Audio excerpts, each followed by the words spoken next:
20-30 साल की आयु होगी, क्या कर लोगे? घोर पापाचरण का वातावरण होगा, अपवित्र सब व्यवहार होगा, कैसे भजन होगा? इसलिए अभी भजन कर लो, भगवत प्राप्ति कर लो।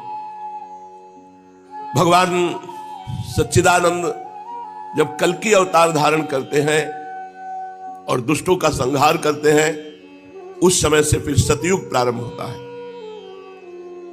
जब सब डाकुओं का संहार हो चुकेगा, तब नगर की और देश की सारी प्रजा का हृदय पवित्रता से भर जाएगा, क्योंकि भगवान कल्कि के शरीर में लगे हुए अंगराग स्पर्श पाकर अत्यंत पवित्र हुई वायु उनका स्पर्श करेगी। भगवान की श्री विग्रह की दिव्य गंध संपूर्ण प्रजा के हृदय को निष्पाप कर देगी।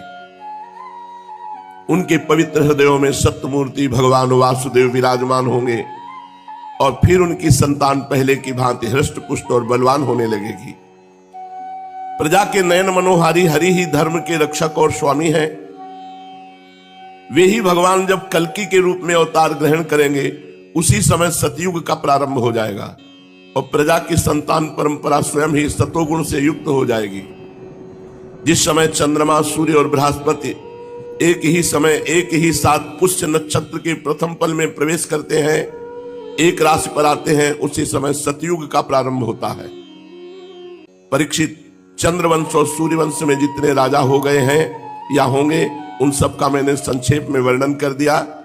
तुम्हारे जन्म से लेकर राजा नंद के अभिषेक तक 1115 वर्ष का समय लगेगा। जिस समय आकाश में सप्तऋषियों का उदय होता है, उस समय पहले उनमें से 2 ही तारे दिखाई पड़ते हैं। उनके बीच में दक्षिणोत्तर रेखा पर समभाग में अश्विनी आदि नक्षत्रों में से एक नक्षत्र दिखाई पड़ता है। उस नक्षत्र के साथ सप्तर्षिगण मनुष्यों की गणना से 100 वर्ष तक रहते हैं। वे तुम्हारे जन्म के समय उस समय भी मघा नक्षत्र पर स्थित है। स्वयं सर्वव्यापक सर्वशक्तिमान भगवान ही शुद्ध सत्वमय विग्रह के साथ श्री कृष्ण के रूप में प्रकट हुए थे। वे जिस समय अपनी लीला स्मरण करके परम धाम पधार गए, उसी समय कलयुग ने संसार में प्रवेश किया।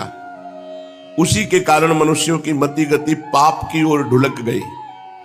जब लक्ष्मीपति भगवान श्री कृष्ण अपने चरण कमलों से इस पृथ्वी का स्पर्श करते, तब कलयुग की ताकत नहीं थी कि वह यहां प्रवेश करता।